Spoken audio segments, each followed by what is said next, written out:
brought to you by Silver Pumps and Motors. Top quality और consistent performance के लिए सिर्फ सिल्वर पंप्स नाम याद रखना. తెలంగాణలో శాంతి భద్రతలపై కాసేపట్లో భట్టి విక్రమార్క కీలక సమావేశం నిర్వహించబోతున్నారు. పాక్ దాడులు, భారత ప్రతిదాడుల నేపథ్యంలో ఈ భేటీకి ప్రాధాన్యం సంతరించుకుంది. సీఎం సూచనతో డిప్యూటీ సీఎం భట్టి విక్రమార్క నేతృత్వంలో భద్రతపై అత్యవసర సమావేశం జరుగుతోంది సచివాలయంలో. దీనికి మంత్రులు శ్రీధర్ బాబు, జూపల్లి, పొన్నం ప్రభాకర్ కూడా హాజరు కాబోతున్నారు. అలాగే CS Ramakrishnarao, DGP Jitender Reddy, CMO special CS Jayesh Ranjan కూడా హాజరు కాబోతున్నారు. అలాగే హైదరాబాద్, సైబరాబాద్, రాచకొండ పోలీస్ కమిషనర్లు కూడా దీనికి హాజరు కాబోతున్నారు.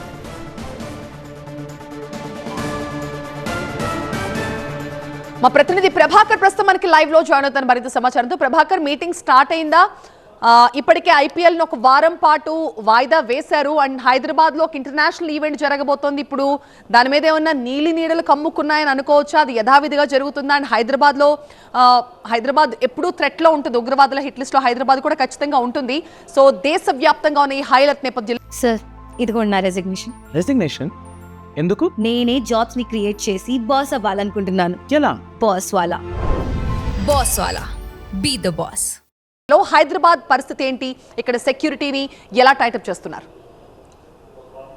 From the day one CM Revanth Reddy దీనిపైన ఫోకస్ చేశారు. హైదరాబాద్ శాంతి భద్రతల విషయంలో ఎలాంటి హాని జరగకూడదని ముందు నుంచి కూడా రివ్యూ సమావేశాలతో పాటుగా ఎప్పటికప్పుడు పరిస్థితులను ఆరా తీసుకుంటూ వచ్చారు. ఈరోజు సీఎం సూచన మేరకు డిప్యూటీ సీఎం మీటింగ్ ఉండబోతుంది. దీనిలో మంత్రులు పాల్గొంటున్నారు. హైదరాబాద్, రంగారెడ్డి జిల్లా ఇన్ఛార్జ్ మంత్రులు, అట్లాగే టూరిజం శాఖ మంత్రి. మీరు చెప్పినట్టుగా ఐపీఎల్ ఇప్పటికే వాయిదా పడిన నేపథ్యంలో హైదరాబాద్లో ఒక పెద్ద ఈవెంట్ జరుగుతుంది. అది మిస్ వరల్డ్ ఈవెంట్ రేపటి నుంచే ప్రారంభం కాబోతున్న నేపథ్యంలో ఈ టూరిజం శాఖ మంత్రితో పాటుగా దీన్ని మొత్తం ప్రోగ్రామ్ని కోఆర్డినేట్ చేస్తున్న జయేష్ రంజన్ కూడా, స్పెషల్ సిఎస్ జయేష్ రంజన్ కూడా ఉండబోతున్నారు. కాబట్టి మేజర్ పార్ట్ ఈ ఈవెంట్కి సంబంధించిన అంశంపైనే ప్రధానంగా చర్చించబోతున్నట్టుగా తెలుస్తుంది.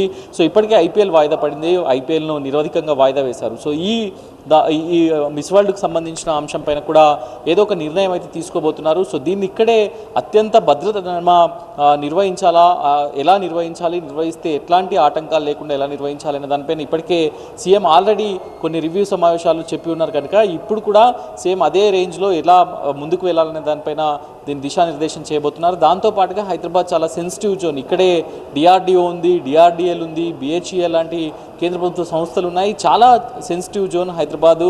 అట్లాగే చాలా భద్రతా పరంగా చాలా శక్తివంతమైనది కూడా అని కూడా చెప్తుంటారు. సో ఆ నేపథ్యంలోనే ఎలాంటి పరిస్థితుల్లో అయినా ఇక్కడ ఎలాంటి అవాంఛనీయ సంఘటనలు జరగకుండా ఎట్లాంటి సెక్యూరిటీ మెజర్స్ని తీసుకోవాలనే అంశంపైన ప్రధానంగా ఈ సమీక్ష సమావేశంలో నిర్ణయం తీసుకోబోతున్నారు. సో దానికి సంబంధించి అటు పోలీస్ అధికారులను, ఇటు ఐఏఎస్ అధికారులు, సీనియర్ ఐఏఎస్ అధికారులను, మంత్రులను వీళ్ళందరినీ కూడా ఈ సమీక్షా సమావేశానికి పిలిచారు. సో కొద్దిసేపట్లోనే దీనిపైన సమీక్షా సమావేశం ప్రారంభం కాబోతుంది. ఇక దాంతోపాటుగా సీఎం కూడా ఒక కీలకమైన సూచన చేశారు.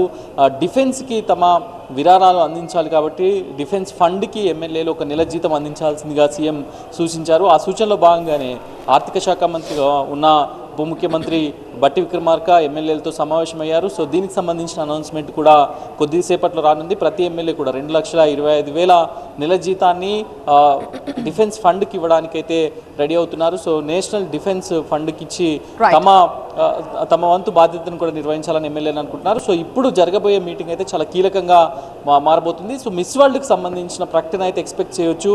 సో దీంట్లో ఏదో ఒక నిర్ణయం అయితే తీసుకోబోతున్నారు. ఒకవేళ మిస్ వరల్డ్ని కంటిన్యూ చేయదలుచుకుంటే మాత్రం అత్యంత భద్రత నడుమ 3 అంచెల 4 అంచెల భద్రత నడుమ కంటిన్యూ చేయడానికి అయితే రాష్ట్ర ప్రభుత్వం సన్నద్ధమవుతున్నట్టుగా తెలుస్తుంది. Right, thank you Prabhakar.